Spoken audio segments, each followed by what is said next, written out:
section. I am doing a 3 o'clock read today, and today's book is A Squash and a Squeeze by Julia Donaldson. I hope you enjoy. A Squash and a Squeeze. A little old lady lived all by herself with a table and chairs and a jug on the shelf. A wise old man heard her grumble and grouse. "There's not enough room in my house. Wise old man, won't you help me, please? My house is a squash and a squeeze."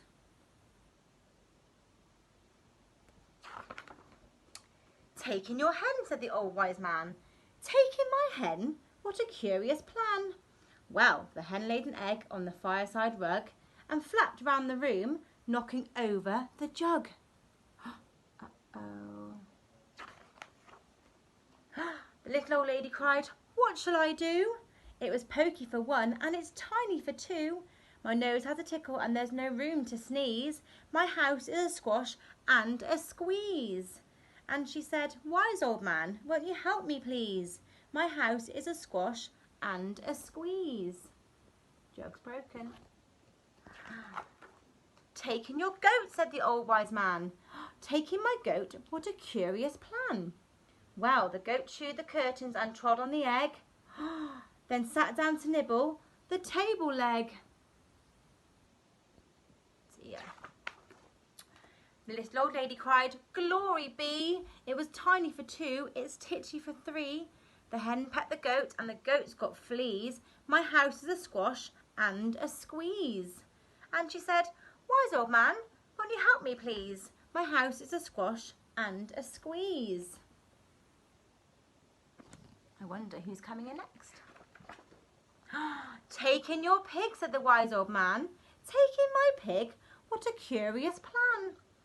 So she took in the pig, who kept chasing the hen and raiding the larder again and again.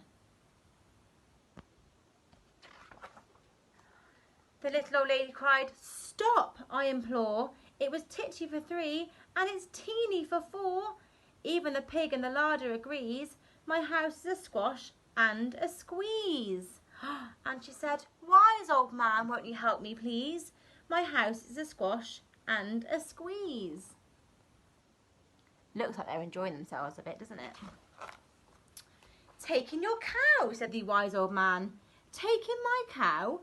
What a curious plan." Well, the cow took one look and charged straight at the pig, then jumped on the table and tapped out a jig. He's having a little dance.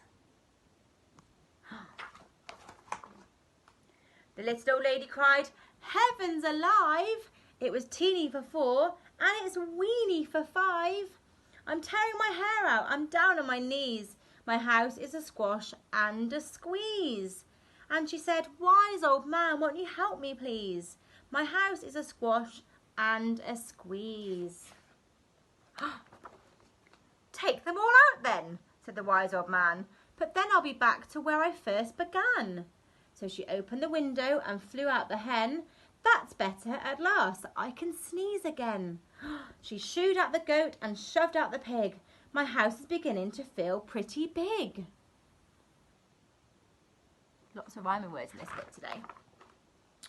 She huffed and she puffed and she pushed out the cow. "Just look at my house, it's enormous now." "Thank you, old man, for the work you have done. It's weeny for five, it's gigantic for one. There's no need to grumble and there's no need to grouse. There's plenty of room in my house." And now she's full of frolics and fiddly-doos. It isn't a squash and it isn't a squeeze. Yes, she's full of frolics and a fiddly-dees. It isn't a squash or a squeeze. They look a bit sad now, can you see? Because they've been taken out of the house. And that's the end. One of my favourite authors, Julia Donaldson. I hope you enjoyed it and continue working really hard with your distance learning, and I'll see you soon.